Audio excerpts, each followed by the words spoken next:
កាអស់រឿងយ៉ាងពីណាជារឿងត្រលៀងក្រលៀតគៀនកងរឿងកុំបាំងភ្នែករឿងនំរឿងណែកូនឯងមើលអស់រឿងមហូបស្រងស្រងកាលយកមួយនោះម៉ាក់វានឹងខ្ញុំរឿងអីទៅបងក្រោយមុខ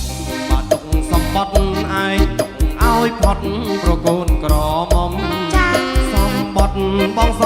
សេគ្មានរឿងអ្វីទេក្រៅឯងនឹងខ្ញុំយូយូជួបម្ដងឆ្ងាញ់ដូចបងកងផ្អែមដូចទឹកខ្មុំបាកូនក្រមុំ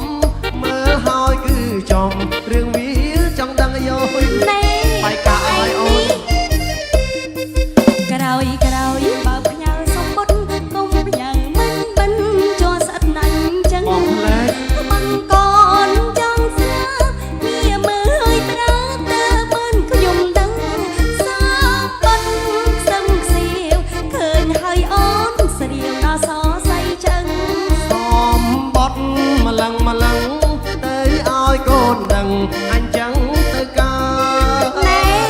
កុំចេះតែចោតមកពីបងឯងហ្នឹងមានទេមកពីឯងទុកប្រហែលបងឯងញ៉ាំមកអត់ចេះបាត់ការឥឡូវគេមើលខ្ទេចចៃកូនយើងខ្មាស់កូនណាអូនហើយឥឡូវតាំង6ហ្នឹងមើលទាំងអស់ឥឡូវគិតមិនតែកូនណាលពឹងបើមើលស្អីបើនេះកូនណាម៉ែលពឹងម៉ែ